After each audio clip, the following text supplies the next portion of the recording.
Friends, स्वागत है हमारे यूट्यूब चैनल स्टैंड बीपीएससी में। यह हमारा आज का दूसरा टेस्ट सीरीज है, दूसरा प्रैक्टिस सेट है बिहार एसएससी सीजीएल का जो एग्ज़ाम होने वाला है आप लोग के बीच लेकर आया हूँ। इससे पहले मैंने पहला प्रैक्टिस सेट करवा दिया है, उसे प्ले लिस्ट में जाकर आप देख लीजिएगा। और हाँ फ्रेंड, आप हमारे चैनल पर नए हैं तो इस वीडियो को देखने के बाद सब्सक्राइब कर लीजिएगा और अच्छा लगेगा तो आप दोस्तों के पास लाइक शेयर कमेंट कर शेयर कर दीजिएगा, ताकि इस तरह का वीडियो आने वाले भविष्य में आपका नोटिफिकेशन मिल जाए इससे रिलेटेड। तो ठीक है फ्रेंड, चलते हैं और आज का सेशन मैं शुरू करता हूं। बिहार एसएससी सीजीएल का प्रैक्टिस सेट मैं टोटल 22 प्रैक्टिस सेट करवाने वाला हूं। यह दूसरा प्रैक्टिस सेट है। ठीक है फ्रेंड, ताजे पानी की सबसे बड़ी झील लेक सुपीरियर कहाँ स्थित है? तो ये संयुक्त राज्य अमेरिका में स्थित है। सुपीरियर लेक का क्षेत्रफल लगभग 82,100 वर्ग किलोमीटर है। सुपीरियर झील यूएसए एवं कनाडा के बीच स्थित है। कैस्पियन सागर रूस, कजाकिस्तान, तुर्कमेनिस्तान, अजरबैजान तथा ईरान देशों की सीमा तक फैला हुआ है। 3,71,000 वर्ग किलोमीटर के क्षेत्रफल में कैस्पियन सागर फैला हुआ है। भारत की सबसे बड़ी मीठे पानी का झील जो है वो वुलर झील है। और वुलर झील कहाँ पड़ता है? तो जम्मू कश्मीर में है। भारत की सबसे बड़ी खारे पानी की झील की बात करें तो चिल्का झील है। चिल्का झील कहाँ है? राजस्थान में। और भारत की सबसे बड़ी तटीय झील जिसे चिल्का झील कहा जाता है वो उड़ीसा में है, जो खारे पानी का एक लैगून झील है। यहाँ पर नौसेना का प्रशिक्षण केंद्र भी होता है।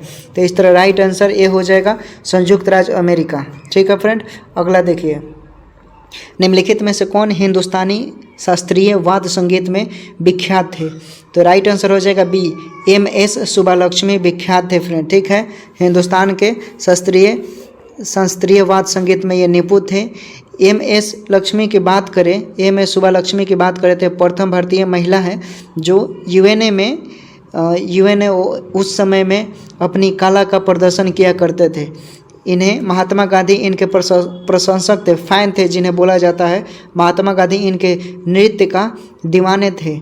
भारत सरकार ने 1998 ईस्वी में एम.एस. सुब्बालक्ष्मी और सी.एस. सुब्रमण्यम को भारत रत्न दिया गया।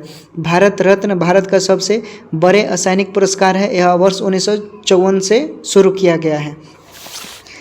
निम्नलिखित में से किसने कम से कम 2 बार नोबेल पुरस्कार प्राप्त किया है? तो मैडम क्यूरी ने 2 बार नोबेल पुरस्कार प्राप्त किया है। मैडम क्यूरी और उनके पति पियरे क्यूरी के साथ संयुक्त रूप से वर्ष 1903 में भौतिक के क्षेत्र में तथा वर्ष 1911 में मैडम क्यूरी रसायन के क्षेत्र में रेडियम और पोलोनियम की खोज के लिए इन्हें दिया गया। मैडम क्यूरी के बेटी और दामाद को भी नोबेल पुरस्कार से सम्मानित किया जा चुका है। अमेरिकी वैज्ञानिक लियोनीद हर्विज सबसे उम्रदराज, जबकि पाकिस्तान की मलाला यूसुफजाई ने सबसे कम उम्र में नोबेल पुरस्कार प्राप्त किया है। तो क्वेश्चन पूछ सकता है सबसे कम उम्र में नोबेल पुरस्कार प्राप्त करने वाले कौन है? तो ये मलाला यूसुफजाई। और सबसे उम्रदराज पूछेगा तो लियोनीद हर्विज, जो अमेरिकी वैज्ञानिक थे। शांति का नोबेल पुरस्कार प्रत्येक वर्ष 10 दिसंबर को नॉर्वे की राजधानी ओस्लो में दी जाती है, जबकि अन्य सभी श्रेणी का पुरस्कार स्टॉकहोम स्वीडन से दिया जाता है। ठीक है फ्रेंड, सविनय अवज्ञा आंदोलन में गांधी जी के बाद सत्याग्रह का नेतृत्व किसने किया था? तो सविनय अवज्ञा आंदोलन में गांधी जी के बाद सत्याग्रह का नेतृत्व सरोजिनी नायडू ने किया था। सविनय अवज्ञा आंदोलन में गांधी जी के बाद नेतृत्व सरोजिनी नायडू ने ही किया था। और सविनय अवज्ञा आंदोलन के दौरान क्या हुआ था? धरासना स्थान पर एक आंदोलन हुआ। ठीक है, वो केंद्र बिंदु था वहाँ का। और गांधी जी ने नमक आंदोलन में तेजी लाने के लिए धरासना की नमकशाला पर नमक बनाकर नमक कानून तोड़ने का निश्चय किया, परंतु इसके पूर्व ही गांधी जी को गिरफ्तार कर लिया गया। 5 मई 1930 को यरवदा जेल में उन्हें भेज दिया गया। उनके स्थान पर अब्बास तायब जी ने आंदोलन का नेतृत्व यानी कार्यभार संभाला, किंतु उन्हें भी गिरफ्तार कर लिया गया। बाद में सरोजिनी नायडू और इबाब साहब ने आंदोलन का नेतृत्व किया। सरोजिनी नायडू भारतीय राष्ट्रीय कांग्रेस के प्रथम महिला अध्यक्ष तथा उत्तर प्रदेश और भारत देश के प्रथम राज्यपाल रह चुकी हैं। और एनी बेसेंट 1917 में भारतीय राष्ट्रीय कांग्रेस का प्रथम महिला अध्यक्ष बनने का उन्हें गौरव प्राप्त हुआ है। उन्होंने स्वशासन के उद्देश्य से 1916 में होम रूल आंदोलन लाया था। स्वशासन के उद्देश्य से लाया था, याद रखिएगा। भारतीय रंगमंच में यवनिका पर्दा का शुभारंभ किसने किया? तो इसका राइट आंसर सी हो जाएगा, यूनानियों ने किया। यवनिया का मतलब होता है पर्दा। ठीक है फ्रेंड, भारत में संगीत की शुरुआत सामवेद से होता है। ठीक है। अब भारत में प्रथम नाटक पर सैद्धांतिक पुस्तक भर्तृहारी के भारतनाट्यम पुस्तक है, ठीक है। भारत में आधुनिक समय में जयशंकर प्रसाद सबसे बड़े नाटककार हुए। भारत में आधुनिक समय में जयशंकर प्रसाद सबसे बड़ा नाटककार हुए। नाटक साहित्य के सभी विधाओं में सबसे अधिक प्रायोगिक एवं जनमानस में अमिट छाप छोड़ने वाला होता है, ठीक है फ्रेंड। तो राइट आंसर सी हो जाएगा। 57वां ज्ञानपीठ पुरस्कार 2022 निम्नलिखित में से किसे दिया गया? तो ये दामोदर मावजे को दिया गया है, दामोदर मावजे को, याद रखिएगा। भारतीय संविधान में संसद के दोनों सदनों की संयुक्त बैठक का प्रावधान किस देश के संविधान से लिया गया है? तो ये ऑस्ट्रेलिया के संविधान से लिया गया है, ठीक है फ्रेंड। भारतीय संविधान में संसद के दोनों सदनों की संयुक्त बैठक का जो प्रावधान है वो ऑस्ट्रेलिया के संविधान से लिया गया है। संसद के संयुक्त अधिवेशन की अध्यक्षता लोकसभा अध्यक्ष करते हैं। संविधान के अनुच्छेद 108 में इसका वर्णन है। इसी के तहत संयुक्त अधिवेशन होता है। तो देखिए जो ऑस्ट्रेलिया से क्या क्या लिया गया है? ऑस्ट्रेलिया से समवर्ती सूची और संयुक्त अधिवेशन लिया गया है। ऑस्ट्रेलिया से क्या क्या लिया गया है? समवर्ती सूची और संयुक्त अधिवेशन लिया गया है। मौलिक कर्तव्य किससे लिया गया है? रूस से लिया गया है। देखें अमेरिका से क्या क्या लिया गया? अमेरिका से मूल अधिकार, संविधान की सर्वोच्चता, राष्ट्रपति पर महाभियोग और वित्तीय आपात, ये सब अमेरिका से लिया गया है। और ब्रिटेन से क्या लिया गया है? विधि का शासन और एकल नागरिकता। विधि का शासन, एकल नागरिकता ब्रिटेन से लिया गया है फ्रेंड, ठीक है। अगला देखिए, भारत में उगाई जाने वाली अधिकतर कॉफ़ी किस किस्म की होती है? तो ये अराबिका होती है। किस किस्म की होती है? अराबिका, ठीक है। भारत में अराबिका की बात करें तो अधिकतम कॉफ़ी उगाने वाली एक किस्म होती है, ठीक है। कॉफ़ी भारत में सबसे अधिक कर्नाटक में होता है, याद रखिएगा, ठीक है फ्रेंड। सबसे कहाँ अधिक होता है? कर्नाटक में होता है। भारत में चाय सबसे अधिक उत्तम किस्म के दार्जिलिंग पश्चिम बंगाल में उत्पादन होता है। अब ब्राज़ील विश्व में कॉफ़ी का सबसे बड़ा उत्पादक देश है। कॉफ़ी एक गर्म पेय पदार्थ होता है, याद रखिएगा। किस योजना के अंतर्गत सरकार ने वह कृषि नीति बनाई जिसने हरित क्रांति को जन्म दिया? तो तृतीय पंचवर्षीय योजना के तहत ये जो योजना था इसी के अंतर्गत कृषि नीति बनाई गई थी, ठीक है फ्रेंड। तृतीय पंचवर्षीय योजना की बात करें तो यह 1961 से 66 के बीच शुरू हुआ था, जब भारत की चीन और पाकिस्तान से युद्ध हुआ था, ठीक है। उस समय क्या हुआ था? बहुत ही बड़ी संकट आ चुका था, अकाल पड़ गया था, सूखा पड़ गया था। उसी समय गहन कृषि कार्यक्रम और गहन पशु कार्यक्रम शुरुआत किया गया और इसे विस्तार किया गया। उसे विस्तार करने के लिए योजना लाया गया था। हरित क्रांति में जो उन्नत बीज होता है उसके तकनीक को बढ़ाने के लिए, उर्वरक कृषि क्षमता को बढ़ाने के लिए योजना बनाया गया था, उस पर फोकस किया गया था। और 1960 से 70 के दशक में जो विकास कृषि में वैज्ञानिक तकनीकी से शुरू हुआ उसे ही हरित क्रांति का संज्ञा दी जाती है फ्रेंड, ठीक है। अगला देखिए, अवमूल्यन का प्रमुख लक्षण क्या होता है? अवमूल्यन का प्रमुख लक्षण क्या होता है? तो इसका राइट आंसर हो जाएगा निर्यात को बढ़ावा देना, ठीक है फ्रेंड, निर्यात को बढ़ावा देना। अगला देखिए, संरचनात्मक बेरोजगारी का कारण क्या है? तो संरचनात्मक बेरोजगारी का कारण है अपर्याप्त उत्पादन क्षमता, ठीक है, अपर्याप्त उत्पादन क्षमता। अगर इसकी बात करें तो देखिए अपर्याप्त उत्पादन क्षमता का सीधा संबंध अर्थव्यवस्था के आकार से होता है। अब भारतीय अर्थव्यवस्था विश्व की 6ठी सबसे बड़ी अर्थव्यवस्था है, जबकि भारत चीन के बाद दूसरा सबसे बड़ा जनसंख्या वाला देश है। भारत में सबसे अधिक संरचनात्मक बेरोजगारी है, कृषि में छिपी हुई बेरोजगारी और मौसमी बेरोजगारी है। भारत में सबसे अधिक बेरोजगारी शहरी क्षेत्र में शिक्षित बेरोजगारी है। भारत का लगभग आधा श्रम शक्ति कृषि क्षेत्र पर ही निर्भर होता है, ठीक है फ्रेंड। भारतीय संविधान ने भारत को किस प्रकार वर्णित किया है? तो भारत क्या है? भारत एक राज्यों का संघ है, ठीक है। भारत एक राज्यों का संघ है। राज्यों को केंद्र ने बताया है, राज्यों ने केंद्र को नहीं बताया, याद रखिएगा। राज्यों को केंद्र ने बनाया है, ठीक है, राज्यों को केंद्र ने बनाया है, राज्यों ने केंद्र को नहीं बनाया है। भारतीय संविधान के भाग प्रथम अनुच्छेद 1 में भारत के राज्यों का क्षेत्र का वर्णन है, ठीक है फ्रेंड। भाग 2 में अनुच्छेद 5 से 11 तक क्या वर्णित है? नागरिकता से संबंधित बात कही गई है। भारत में एकल नागरिकता कहाँ से लिया गया है? ब्रिटेन से लिया गया है, ठीक है फ्रेंड। लोकसभा द्वारा पारित धन विधेयक राज्यसभा द्वारा भी पारित मान लिया जाता है यदि उच्च सदन उस पर भी किस समय सीमा में कार्य संपादन ना कर सके। तो 14 दिन तक वो नहीं देखता है तो ये ऑटोमेटिक क्या होता है, पारित हो जाता है फ्रेंड। ठीक है, धन विधेयक सर्वप्रथम लोकसभा में लाया जाता है, याद रखिएगा। धन विधेयक कहाँ लाया जाता है, लोकसभा में लाया जाता है। धन विधेयक राष्ट्रपति के पूर्व स्वीकृति से लाया जाता है। धन विधेयक को अंतिम रूप से स्पीकर अपनी हस्ताक्षर से प्रमाणित करता है कि यह धन विधेयक है। धन विधेयक पर राज्यसभा को सुझाव या सुधार को मानना या नहीं मानना लोकसभा के ऊपर डिपेंड करता है। ठीक है, किसके ऊपर डिपेंड करता है, लोकसभा के ऊपर डिपेंड करता है। सरदार वल्लभ भाई पटेल की तुलना निम्नलिखित में से किससे की जाती है, तो सरदार वल्लभ भाई पटेल की तुलना बिस्मार्क से की जाती है। अगर बिस्मार्क की बात करें तो ये क्या थे, एक जर्मनी के थे और वह महान राजनीति के क्षेत्र में छाप छोड़े थे। सरदार वल्लभ भाई पटेल ने भारत का एकीकरण किया है। देशी राज्यों के विलय पत्र पर हस्ताक्षर करने में उनकी बहुत ही महत्वपूर्ण भूमिका है। भारत के प्रथम गृह मंत्री और उप प्रधानमंत्री सरदार पटेल थे। सरदार पटेल को भारत का लौह पुरुष भी कहा जाता है, याद रखिएगा, लौह पुरुष सरदार पटेल को कहा जाता है। नेताजी इंडियाज इंडिपेंडेंस एवं ब्रिटिश अक्वाइस पुस्तक के लेखक कौन है, तो डॉक्टर कल्याण कुमार डे। इंडिया इंडिपेंडेंस एवं ब्रिटिश अक्वाइस पुस्तक के लेखक कौन है, डॉक्टर कल्याण कुमार डे। ठीक है फ्रेंड, अगला देखिए, किसी वस्तु का पूंजी तथा उत्पादन का अनुपात किसका माप है, तो उत्पादन के प्रति इकाई में निविष्ट पूंजी की राशि उसका माप होता है। किसी वस्तु की पूंजी तथा उत्पादन का अनुपात जो होता है वो उत्पादन के प्रति इकाई में निविष्ट पूंजी की राशि है। मौलिक अधिकारों को लागू करने के लिए रिट जारी की जाती है उच्चतम न्यायालय द्वारा। ठीक है फ्रेंड, उच्चतम न्यायालय द्वारा मौलिक अधिकारों के द्वारा रिट जारी की जाती है। मौलिक अधिकारों के हनन होने पर उच्च न्यायालय एवं उच्चतम न्यायालय रिट जारी कर सकती है। उच्चतम न्यायालय मौलिक अधिकार के साथ अन्य प्रयोजन के लिए भी अनुच्छेद 226 के अधीन 5 प्रकार का रिट जारी कर सकता है। उच्चतम न्यायालय केवल अनुच्छेद 32 के अधीन संवैधानिक उपचार के लिए भाग 3 तक सीमित है। अर्थात मौलिक अधिकार की बात करें तो मौलिक अधिकार के हनन होने पर उच्चतम न्यायालय 5 प्रकार रिट जारी करती है फ्रेंड। ठीक है फ्रेंड, तो राइट आंसर हो जाएगा उच्चतम न्यायालय द्वारा। भारतीय अक्षय ऊर्जा दिवस या नवीकरणीय ऊर्जा दिवस प्रत्येक वर्ष किस तिथि को मनाया जाता है, तो ये 20 अगस्त को मनाया जाता है। भारतीय अक्षय ऊर्जा दिवस या नवीकरणीय ऊर्जा दिवस 20 अगस्त को मनाया जाता है।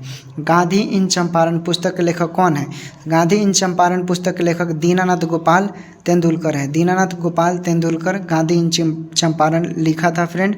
ठीक है, गांधी जी की बात करें तो गांधी इन चंपारण पुस्तक के लेखक तो दीनानाथ गोपाल ने लिखा था 1917 में। चंपारण किसान आंदोलन अप्रैल 1917 में हुआ, 10 अप्रैल 1917 को हुआ था। और गांधी जी ने दक्षिण अफ्रीका में सत्याग्रह और अहिंसा को अपने आजमाए हुए अस्त्र का भारत में पहला प्रयोग कहाँ किया था, तो चंपारण के धरती पर किया था, याद रखिएगा। महात्मा गांधी का जन्म 2 अक्टूबर 1869 को काठीवारा के पोरबंदर नामक स्थान पर हुआ था। गांधी जी 1893 में दक्षिण अफ्रीका गए और उन्होंने वहां नेटाल कांग्रेस की स्थापना की। क्वेश्चन पूछता है नेटाल कांग्रेस की स्थापना किसने की, तो गांधी जी ने किया। कहाँ किया, तो दक्षिण अफ्रीका में। 1915 में गांधी जी भारत वापस लौटते हैं। अगला देखिए, निम्नलिखित देशों में से किस देश में तकला मकान मरुस्थल स्थित है, तो यह चीन में स्थित है फ्रेंड। तकला मकान कहाँ स्थित है, चीन में स्थित है। गोबी का मरुस्थल कहाँ स्थित है, मंगोलिया में स्थित है। गोबी मरुस्थल एशिया का सबसे बड़ा मरुस्थल है, याद रखिएगा। लोहेस का मैदान मंगोलिया और चीन में मिलता है। लोहेस का मैदान मंगोलिया और चीन में मिलता है। विश्व का सबसे बड़ा मरुस्थल सहारा है, उत्तरी पश्चिमी अफ्रीका में, तथा यह 10 देशों में विस्तृत है। कितने देशों में विस्तृत है, 10 देशों में। ठीक है फ्रेंड, 10 देशों में विस्तृत है।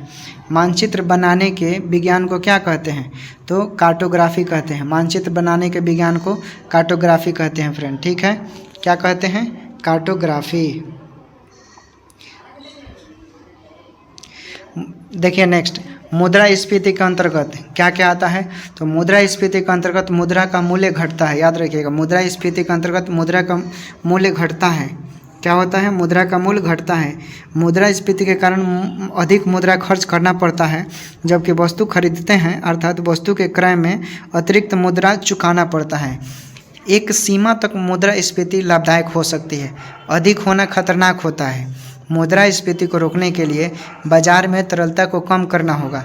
आरबीआई के मौद्रिक नीति में शाखा संकुचित किया जाता है। मंदी का मुख्य कारण क्या होता है, शक्ति का अभाव होना। अगला देखिए, IMF की पूंजी किसके योगदान से बनती है? तो ये सदस्य राष्ट्र द्वारा बनता है। IMF की पूंजी किसके योगदान से बनती है? तो सदस्य राष्ट्र द्वारा बनता है फ्रेंड, ठीक है। अगर बात करें IMF की, तो IMF विश्व बैंक के सहयोगी संस्थान है। भारत विश्व बैंक के सदस्य देश है। IMF का मुख्यालय वाशिंगटन DC में स्थित है। कहाँ स्थित है? Washington DC। वर्तमान में इसके प्रबंधक निदेशक की बात करें तो क्रिस्टलिना जॉर्जिवा है, ठीक है फ्रेंड। राष्ट्रीय कृषि अनुसंधान प्रबंधन अकादमी कहाँ स्थित है? तो ये हैदराबाद में स्थित है, हैदराबाद में स्थित है। इसकी स्थापना कब की गई? तो 1976 ईस्वी में की गई। राष्ट्रीय ग्रामीण विकास संस्थान हैदराबाद में स्थित है। कृषि विभाग की स्थापना 1872 ईस्वी में लॉर्ड मेयो के समय हुआ था। कृषि विभाग की स्थापना 1872 में लॉर्ड मेयो के समय हुआ था। भारतीय GDP में कृषि का योगदान लगभग 19.19% है। ये आंकड़ा 2020-21 के अनुसार है 19.19, ठीक है फ्रेंड। और भारतीय कृषि अनुसंधान संस्था की बात करें तो कहाँ स्थित है? नई दिल्ली में स्थित है, याद रखना। भारत में निम्नलिखित में से किस प्रकार की बिजली का उत्पादन सर्वाधिक होता है? तो तापीय बिजली जो होता है, तापीय बिजली, उसका सर्वाधिक उत्पादन कहाँ होता है फ्रेंड? तो भारत में होता है, ठीक है, भारत में होता है। इसका बिजली का लगभग उत्पादन बात करें तो 67 उत्पादन होता है। भारत में कोयला से सबसे अधिक बिजली प्राप्त किया जाता है, याद रखिएगा। कोयला को काला हीरा भी कहा जाता है। पीट कोयला घटिया कोयला होता है। जब स्वतंत्रता की माउंटबेटन योजना स्वीकार की गई उस समय भारतीय राष्ट्रीय कांग्रेस के अध्यक्ष कौन थे? तो आचार्य JV कृपलानी, वही थे, ठीक है फ्रेंड। अगर इनकी बात करें तो देखिए 1947 ईस्वी में जब भारत स्वतंत्रता प्राप्त किया, आज़ाद हुआ, उस समय लॉर्ड माउंटबेटन भारत में एक योजना बना। उस समय गवर्नर जनरल वही था। 1948 में कांग्रेस के अध्यक्ष जो थे वो पटाभी सीतारमैया थे। भारत की आज़ादी के समय ब्रिटेन में क्लीमेंट इटली जो थे वो क्या थे? प्रधानमंत्री थे। क्लीमेंट इटली लेबर पार्टी का नेता था। और स्वतंत्र भारत का प्रथम गवर्नर जनरल लॉर्ड माउंटबेटन को ही माना जाता है। लोकसभा का चुनाव लड़ने के लिए प्रत्याशी की न्यूनतम आयु कितनी होनी चाहिए? तो ये 25 वर्ष होनी चाहिए। कितनी होनी चाहिए? 25 वर्ष। ग्राम पंचायत के चुनाव में उम्मीदवार की आयु कितनी होनी चाहिए? तो 21 वर्ष होनी चाहिए। राज्यपाल, राष्ट्रपति, उपराष्ट्रपति पद के लिए न्यूनतम आयु 35 वर्ष होना चाहिए। अब विधानसभा के उम्मीदवार की न्यूनतम आयु 25 वर्ष होती है, ठीक है फ्रेंड। यह विचार किसने विकसित किया था कि साधन ही उद्देश्यों का औचित्य बनाते हैं? तो ये महात्मा गांधी ने कहा था। महात्मा गांधी ने कहा था साधन ही उद्देश्यों का औचित्य बनाते हैं। और उन्होंने कहा था, गांधी जी मानते थे कि जैसा साधन होगा वैसा ही फल मिलेगा, यानी जैसा साधन होगा वैसा विकास होगा। गांधी जी मानते थे कि जैसा बीज होगा वैसा ही फल फूल खिलेंगे। मैकियावेली का मानना था कि मध्य साध्य पवित्र होगा तो साधन भी क्या होगा? अच्छा होगा। कौटिल्य ने भी लक्ष्य को सबसे महत्वपूर्ण माना है। किसने कहा था कि स्वाद का वास्तविक स्थान जिह्वा नहीं बल्कि मन है? तो महात्मा गांधी ने ही कहा था। महात्मा गांधी ने यह कथन कहा था। गांधी जी ने कहा था कि मेरा जीवन ही मेरा दर्शन है। गांधी जी ने यह भी कहा था, अन्याय का एक सीमा होता है, एक सीमा के बाद अन्याय सहना मानव और ईश्वर के लिए अपराध होगा, ठीक है फ्रेंड। अब देख लीजिए, अपराध होगा, बिल्कुल सही कहा गांधी जी ने। गांधी जी ने भारत छोड़ो आंदोलन की घोषणा 8 अगस्त 1942 को बॉम्बे के ग्वालियर टैंक से किया था। गांधी जी ने करो मरो का भी नारा दिया था, ठीक है।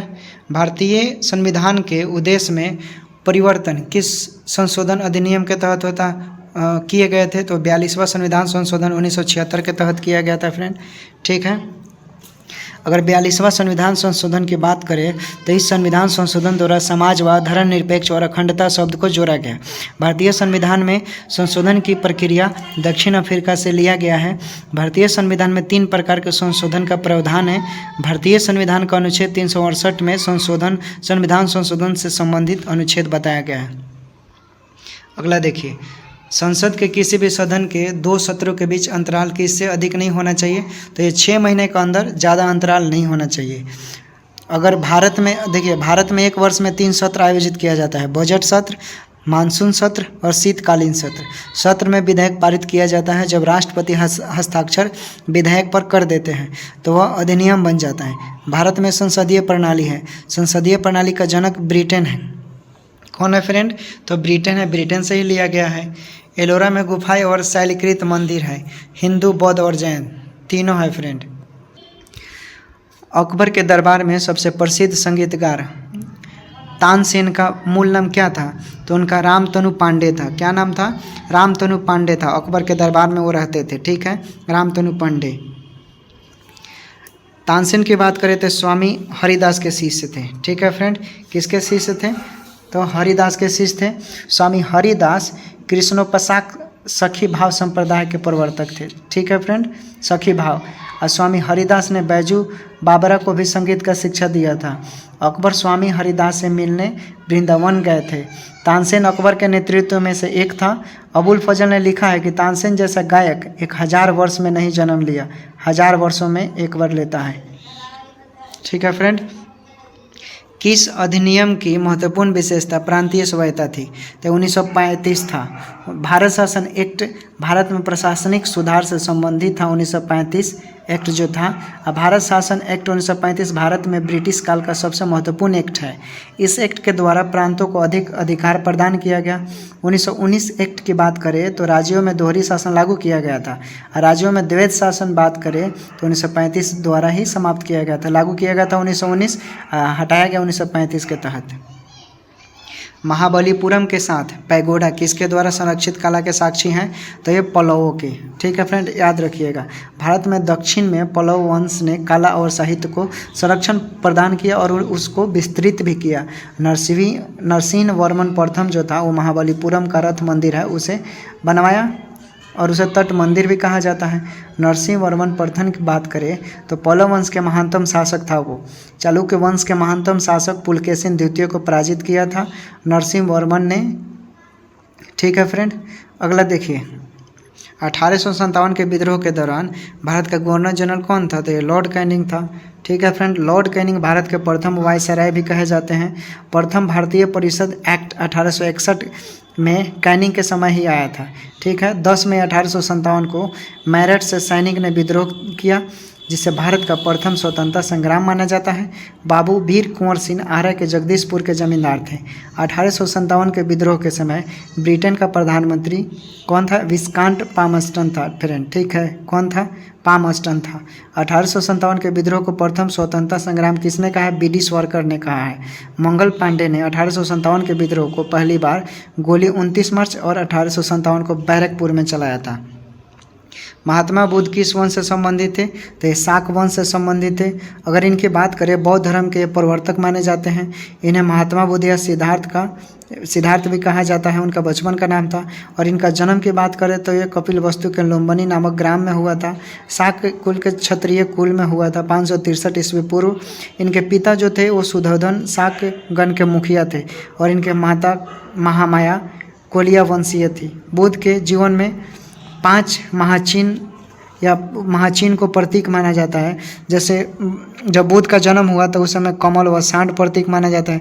उन्होंने गृह त्यागा तो घोड़ा का प्रतीक माना गया। ज्ञान को पीपल कहा गया, अनिर्वाण को पद चिन्ह कहा गया और मृत्यु को स्तूप कहा गया, याद रखिएगा। निम्नलिखित में से किसको सूर्य की ऊर्ध्वाधर किरणों कभी नहीं मिलेगी? तो श्रीनगर में नहीं मिलती है। सूर्य की ऊर्ध्वाधर किरणें उन्हीं स्थानों या क्षेत्रों को मिलती है जिसकी स्थिति ग्लोबल पर 23.5 डिग्री नॉर्थ या 23.5 डिग्री साउथ अक्षांशों के बीच होती है, याद रखिएगा, ठीक है फ्रेंड। भारत की जनसंख्या में ऋणात्मक वृद्धि दर किस दशक में दर्ज किया गया था? तो 1911 से 21 के किया गया था, ठीक है। भारत में जनगणना पहली बार 1872 में सर्वप्रथम लॉर्ड मेयो के समय, याद रखिएगा। देखिए ये क्वेश्चन 67वें बीपीएससी में पूछा गया था कि पहली बार जनगणना कब हुई? तो 1872 में मेयो के समय हुआ था। और नियमित जनगणना की बात करें तो 1881 में लॉर्ड रिपन के समय हुआ था। अब भारत से अधिक आबादी वाला देश बात करें तो चीन है और भारत की आबादी 2027 में ऐसा माना जाता है कि चीन को भी पीछा छोड़ देगी। निम्नलिखित में से कौन सा साधन अजय और नवकीर्णीय है? तो जल है। जल भारत में ऊर्जा का मुख्य स्रोत क्या है? तापीय ऊर्जा है। अब भारत में तापीय ऊर्जा में कोयला का विद्युत उत्पादन में महत्वपूर्ण योगदान होता है। अब भारत में 2020 तक 20,000 मेगावाट विद्युत ऊर्जा प्राप्त किया जाएगा। निम्नलिखित में से कौन सा नगर राष्ट्रीय राजधानी क्षेत्र में नहीं आता है? तो मथुरा नहीं आता है। पानीपत, रोहतक, खुर्जा ये सब आते हैं, लेकिन मथुरा नहीं आता है। देखिए, दिल्ली के साथ साथ हरियाणा, उत्तर प्रदेश और राजस्थान के कुल 24 ऐसे ज़िले हैं जिसे मिलाकर भारत के राष्ट्रीय राजधानी NCR बनाया गया है। ठीक है, जिसमें हरियाणा के 14 और राजस्थान के 2 ज़िले और उत्तर प्रदेश के 8 ज़िले हैं। क्वेश्चन पूछ सकता है कि हरियाणा के कितने ऐसे ज़िले हैं जो दिल्ली NCR से सटीक हैं? तो कितने हो जाएंगे? 14। राजस्थान की बात करेगा तो 2, उत्तर प्रदेश के 8। 69वें संविधान संशोधन 1991 द्वारा दिल्ली को राष्ट्रीय राजधानी क्षेत्र घोषित किया गया। इस संशोधन द्वारा दिल्ली में विधानसभा और मंत्रिपरिषद का गठन करने की प्रावधान किया गया। भारत सरकार ने राष्ट्रीय राजधानी क्षेत्र की सीमा की समीक्षा किया है। संसद इस समय कानून बनाती है, उस समय कानून बनाया था इस पर, और 1911 की घोषणा के आधार पर 1912 में भारत की राजधानी थी और कलकत्ता से दिल्ली स्थानांतरित किया गया था। अभी वर्तमान में भारत में 28 राज्य और 8 केंद्र शासित प्रदेश हैं। ठीक है फ्रेंड, याद रखिएगा। भारत की किस नदी को बृहद गंगा कहा जाता है? तो ये गोदावरी नदी को बृहद गंगा कहा जाता है। दक्षिण की गंगा कावेरी नदी को कहा जाता है और श्रीरंगपट्टनम कावेरी नदी पर अवस्थित है। श्रीरंगपट्टनम कावेरी नदी पर स्थित है। गोदावरी दक्षिणी भारत का सबसे बड़ा नदी है, जिसकी लंबाई की बात करें तो 1465 किलोमीटर है। भारत की सबसे बड़ी नदी गंगा है, जिसकी लंबाई 25 किलोमीटर है, 2525, जो भारत में बहती है। और गंगा नदी गंगोत्री ग्लेशियर में से निकलती है। ठीक है। तंजानिया की राजधानी कहाँ है? तो डोडोमा है। तंजानिया की राजधानी कहाँ है? डोडोमा। केन्या की राजधानी कहाँ है? नैरोबी, याद रखिएगा। युगांडा की राजधानी कहाँ है? काम्पला। युगांडा की काम्पला, तंजानिया की डोडोमा, केन्या की नैरोबी, जाम्बिया की राजधानी लुसाका, याद रखिएगा फ्रेंड। ठीक है। अल्जीरिया की राजधानी की बात करें, अल्जीरिया कहाँ है? अल्जीरिया की राजधानी अल्जीरियस में है। इथोपिया की राजधानी आदिस अबाबा है। घाना की राजधानी आकरा है। जिम्बाब्वे की राजधानी हरारे है। ये सब याद रखिएगा, पूछ सकता है। अंडमान निकोबार द्वीप समूह और निकोबार द्वीप समूह निम्नलिखित में से किसके द्वारा एक दूसरे से अलग किए जाते हैं? अंडमान निकोबार द्वीप समूह और निकोबार द्वीप समूह जो है 10 डिग्री चैनल के द्वारा अलग किया जाता है, याद रखिएगा। बंगाल की खाड़ी में अंडमान निकोबार द्वीप समूह स्थित है। ठीक है, बंगाल की खाड़ी में अंडमान निकोबार द्वीप समूह अवस्थित है। और ग्रेट चैनल निकोबार से इंडोनेशिया को अलग करता है। ग्रेट चैनल निकोबार से इंडोनेशिया को अलग करता है। अंडमान निकोबार द्वीप समूह की प्रशासनिक राजधानी पोर्ट ब्लेयर है। भारत का एकमात्र सक्रिय ज्वालामुखी बैरन ज्वालामुखी अंडमान में अवस्थित है, याद रखिएगा। भारत का एकमात्र सक्रिय ज्वालामुखी बैरन ज्वालामुखी अंडमान में अवस्थित है फ्रेंड। अंडमान और निकोबार की सबसे ऊंची चोटी सैडल पीक है, याद रखिएगा, जिसकी ऊंचाई कितनी है? 732 मीटर है। अंडमान निकोबार के 3 द्वीप का नाम बदला गया है, याद रखिएगा। रॉस द्वीप को अब नेताजी सुभाष चंद्र बोस नाम से जाना जाएगा। रॉस द्वीप को क्या? नेताजी सुभाष चंद्र बोस से नाम से जाना जाएगा। और नील द्वीप को अब शहीद द्वीप के नाम से जाना जाएगा। नील द्वीप को शहीद द्वीप, और हैवलॉक द्वीप को अब स्वराज द्वीप के नाम से जाना जाएगा। ठीक है फ्रेंड, हैवलॉक। नेक्स्ट देखते हैं, कंप्यूटर के लिए आईसी चिप आमतौर पर बनाए जाते हैं सिलिकॉन के, याद रखिएगा। कंप्यूटर का जो आईसी चिप होता है सिलिकॉन के बनाए जाते हैं। ठीक है। आईसी चिप की खोज रॉबर्ट नाइस और जैक किल्बे ने किया था। कंप्यूटर के जनक चार्ल्स बेबेज को कहा जाता है। आर्यभट्ट प्रथम उपग्रह हैं भारत के। और रूस सर्वप्रथम अंतरिक्ष क्षेत्र में कदम रखा कब? 1957 में। सब याद रखिएगा। आतंकवाद से पीड़ितों का अंतर्राष्ट्रीय दिवस हर साल किस तिथि को मनाया जाता है? तो 21 तारीख को मनाया जाता है, 21 अगस्त को। ठीक है फ्रेंड, 21 अगस्त को मनाया जाता है, याद रखिएगा। मार्च 2022 में जमशेदपुर में आयोजित सैफ अंडर-18 महिला फुटबॉल चैंपियनशिप किसने जीता? तो ये भारत ने जीता। मार्च 2022 में जमशेदपुर में आयोजित सैफ अंडर-18 महिला फुटबॉल चैंपियनशिप भारत ने जीता है फ्रेंड। किसने जीता है? भारत ने जीता है। मार्च 2022 में किसे एबेल पुरस्कार 2022 से सम्मानित किया गया है? तो डेनिस पार्नेल सुलिविन। मार्च 2022 में किसे एबेल पुरस्कार 2022 सम्मानित किया गया? Dennis Parnell Sullivan. यह 67वीं बीपीएससी में आया हुआ है। 67वीं बीपीएससी में आया हुआ 30 सितंबर को जो एग्जाम हुआ था, याद रखिएगा, इंपॉर्टेंट है। पंचायती राज सम्मिलित किया गया राज्य सूची में। पंचायती राज सम्मिलित किया गया राज्य सूची में, याद रखिएगा। अगर पंचायती राज की बात करें तो पंचायतों को संविधान के 7वीं अनुसूची में राज्य की सूची के प्रविष्ट 5 का विषय है। ठीक है, भाग 5। इसके गठन तथा चुनाव कराने का अधिकार राज्य निर्वाचन आयोग के हैं। इसके गठन तथा चुनाव कराने का अधिकार किसको है? राज्य निर्वाचन आयोग। ग्रामीण स्थानीय शासन का पंचायती राज महात्मा गांधी के सुझाव का परिणाम था। ग्रामीण स्थानीय शासन का पंचायती राज महात्मा गांधी के सुझाव का परिणाम था। भारत में त्रिस्तरीय पंचायत राज व्यवस्था की सिफारिश बलवंत राय मेहता समिति 1957 ने किया था। याद रखिएगा, भारत में त्रिस्तरीय पंचायती व्यवस्था कौन लाया? तो बलवंत राय मेहता समिति 1957। ठीक है। 73वें संवैधानिक संशोधन 1992 की बात करें तो इस संशोधन में क्या हुआ? भाग 9 में एवं 11 अनुसूची जोड़कर पंचायती राज संस्थाओं को संवैधानिक स्तर प्रदान किया गया।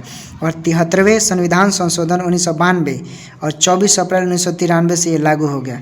73वां संविधान संशोधन 1992, ठीक है, अधिनियम के तहत कब हुआ? 24 अप्रैल 1993। इसीलिए 24 अप्रैल को पंचायती दिवस मनाया जाता है।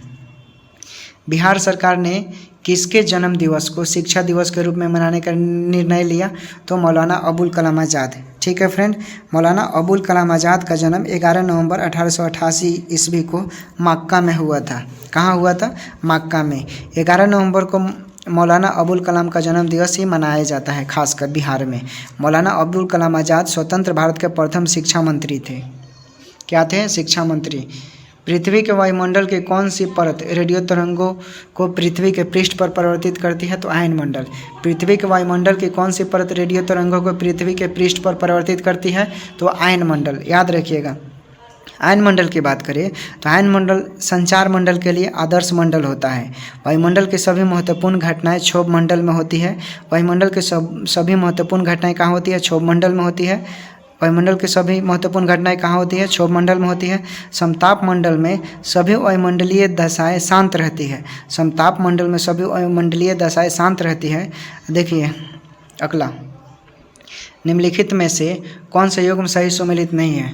तो देखिए फ्रेंड, PVC थर्मोसेटिंग ये सुमेलित नहीं है।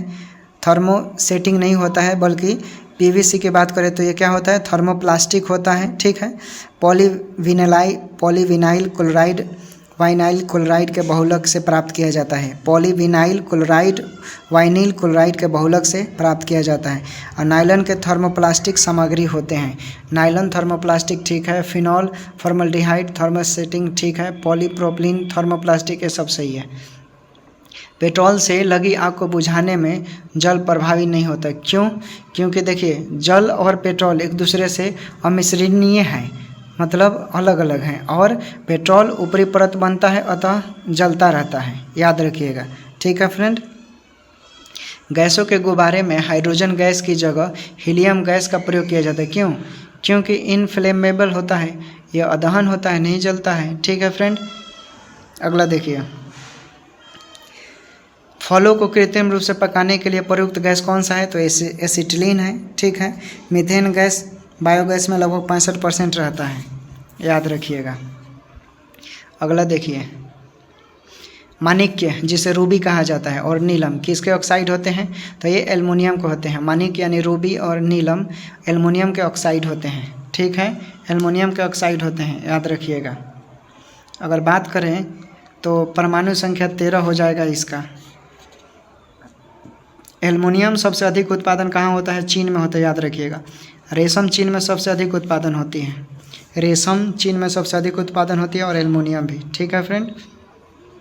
एक फोटो सेल में प्रकाश ऊर्जा को परिवर्तित किया जाता है किस में? तो फोटो सेल को किस में परिवर्तित किया जाता है? तो विद्युत ऊर्जा में। ठीक है फ्रेंड, विद्युत ऊर्जा में परिवर्तित किया जाता है। आंतरिक ऊर्जा दो प्रकार के होते हैं, स्थितिज ऊर्जा और गतिज ऊर्जा। सौर सेल ऊर्जा को विद्युत ऊर्जा में बदला जाता है। विश्व के संपूर्ण ऊर्जा का परिमाण स्थिर रहता है। इसे ऊर्जा संरक्षण का नियम कहते हैं। ऊर्जा केवल एक माध्यम से दूसरे माध्यम में परिवर्तित होता है। विद्युत बल्ब विद्युत ऊर्जा को प्रकाश एवं ऊर्जा में बदल देता है। विद्युत मोटर विद्युत ऊर्जा को यांत्रिक ऊर्जा में बदलता है और सितार यांत्रिक ऊर्जा को ध्वनि ऊर्जा में बदलता है। ये सब याद रखिएगा। यूस्टोकिनिलिका मानव शरीर के किस भागों में स्थित होता है? कान में। यूस्टोकिनिलिका मानव शरीर के कान में स्थित होता है फ्रेंड। ठीक है। यदि मनुष्य की एक ही आँख होती तो क्या होता? वस्तु का प्रतिबिंब उल्टा बनता, नहीं, ये नहीं होता। दृश्य क्षेत्र कम हो जाता, बिल्कुल ये सही होता। त्रिविमीय प्रतिबिंब दिखाई नहीं देता, बिल्कुल ये भी सही होता। बी और सी दोनों सही हो जाएगा फ्रेंड, ठीक है, बी और सी दोनों सही हो जाएगा। देखिए यदि बात करें, देखिए आँखों में कॉर्निया को ही दान किया जाता है, ठीक है, आँख की बात करें तो आँख में कॉर्निया का दान किया जाता है। आँख में प्रतिबिंब रेटिना पर वस्तु से छोटा उल्टा बनता है। मानव नेत्र एक कैमरा की तरह कार्य करता है। नेत्र का दृष्टिपटल प्रकाशग्राही पट्टी है, ठीक है। लेंस की क्षमता डायोप्टर में व्यक्त की जाती है, याद रखिएगा। रुधिर स्कंदन में मदद करने वाला विटामिन है विटामिन के, ठीक है फ्रेंड, विटामिन के होता है। और क्या कहते हैं, हाइपोटेंशन दिल का दौरा सही मेल है, ठीक है। अगला देखिए, निम्नलिखित में से कौन सा सही मेल है? तो मैंने पहले ही बता दिया, हाइपोटेंशन जो होता है दिल का दौरा होता है, सही मेल है, बाकी सब गलत हैं। देखिए अगर इनके बारे में बताऊं, देखिए थकान का अनुभव अधिक कार्य करने पर होता है। आराम के समय टूटे हुए कोशिका का पुनः मरम्मत होता है। विटामिन डी की कमी से हड्डियाँ जो होती है उससे संबंधित रोग हो जाते हैं। अगला देखिए, अनियतापी प्राणियों के लिए निम्नलिखित में से कौन सही है? तो उनके शरीर का तापमान वायुमंडल के अनुसार बढ़ जाता है, उनके शरीर का तापमान वायुमंडल के अनुसार बढ़ा रहता है, ठीक है फ्रेंड। अगला देखिए, एड्स वायरस का आनुवांशिक पदार्थ होता है। एड्स एक सूची का आरएनए होता है, ठीक है। एड्स वायरस का आनुवांशिक पदार्थ एक आरएनए होता है, याद रखिएगा। रडार के आविष्कारक कौन थे? तो एच टेलर और लियो सी यंग। एच टेलर, लियो सी यंग रडार के आविष्कारक थे, रडार के एच टेलर और लियो सी यंग। खाने का सोडा का रासायनिक नाम क्या है? तो खाने का सोडा का जो रासायनिक नाम है वो क्या है फ्रेंड? तो सोडियम बाइकार्बोनेट, ठीक है, क्या हो जाएगा? Sodium bicarbonate. अगर इसकी बात करें तो देखिए, सोडियम बाइकार्बोनेट का रासायनिक सूत्र की बात करें तो ये होगा NaCO3। इसे मीठा सोडा या खाने का सोडा भी कहते हैं। इसका रासायनिक नाम सोडियम हाइड्रोजन कार्बोनेट है। खाने की कुल ऊर्जा के 10% भाग शरीर से प्राप्त होता है। कैरोटीन गाजर में प्रचुर प्राप्त में पाया जाता है। लाइकोपेनिया टमाटर में पाया जाता है। परमाणु पाइल का प्रयोग कहाँ होता है? परमाणु पाइल का प्रयोग कहाँ होता है? ताप नाभिकीय संलयन के प्रचलन में। कहाँ होता है? ताप नाभिकीय संचलन के प्रक्रिया में, ठीक है फ्रेंड। अगला देखिए, सामान्य प्रयोग में आने वाला मसाला लौंग कहाँ से प्राप्त होता है? तो फूल की कली से। कहाँ से प्राप्त होता है? फूल की कली से। जो पदार्थ जल के संपर्क में आने पर तकाल कोलाइडी विलयन बना लेते हैं उसे क्या कहते हैं? तो जलरागी कोलाइडी कहते हैं। वैसा पदार्थ जो जल के संपर्क में आते हैं और तुरंत ही कोलाइडी विलयन बना लेते हैं उसे जलरागी कोलाइडी कहते हैं। गामा किरणें क्या होती हैं? तो ये रेडियो सक्रिय पदार्थ द्वारा उत्सर्जित ऊर्जा युक्त करती है। गामा किरणें क्या होती है? तो ये रेडियो सक्रिय पदार्थ द्वारा उत्सर्जित युक्त किरणें होती हैं, ठीक है फ्रेंड। एक अणु ग्लूकोज के पूर्ण ऑक्सीकरण से प्राप्त होता है, तो ये 38 अणु ATP से। एक अणु ग्लूकोज के पूर्ण ऑक्सीकरण 38 अणु ATP से प्राप्त होता है। समुद्री खरपतवार निम्न में से किसका महत्वपूर्ण स्रोत है? तो आयोडीन का है फ्रेंड, आयोडीन का। सामान्यतः 1 से 3 वर्ष के शिशुओं में प्रोटीन की कमी से निम्नलिखित में से कौन सा रोग होता है? तो ये क्वाशियोरकर होता है, क्वाशियोरकर, ठीक है फ्रेंड। जरों द्वारा अवशोषित जल शीर्षक तक पहुंचता है दारू द्वारा। कहाँ, किसके द्वारा पहुंचता है? दारू द्वारा। कोशिकाओं के अध्ययन से संबंधित जैविका की शाखा को क्या कहते हैं? साइटोलॉजी। कोशिकाओं के अध्ययन से संबंधित जैविका की शाखा को क्या कहते हैं? साइटोलॉजी। कार्बन डाइऑक्साइड जल में घुलकर कौन सा अम्ल बनाता है? H2CO3। कार्बन डाइऑक्साइड जल में घुलकर कौन सा अम्ल बनाता है? H2CO3, ठीक है फ्रेंड। यदि तो ये रहा था हमारा GK GS का आज का प्रैक्टिस सेट बिहार SSC संबंधित। बिहार SSC का ये था प्रैक्टिस नंबर 2। इस पोर्शन में मैं केवल GK GS ही करवा रहा हूँ, ठीक है फ्रेंड। और इसके बाद मैं तीसरा प्रैक्टिस सेट लाऊंगा, अलग से मैं मैथ और रीजनिंग का प्रैक्टिस करवा दूंगा फ्रेंड। तब तक के लिए अगर आप चैनल पर नए हैं तो सब्सक्राइब कर दीजिएगा, और आपको वीडियो अच्छा लगा होगा तो दोस्तों के पास शेयर कर दीजिएगा। तब तक के लिए गुड बाय।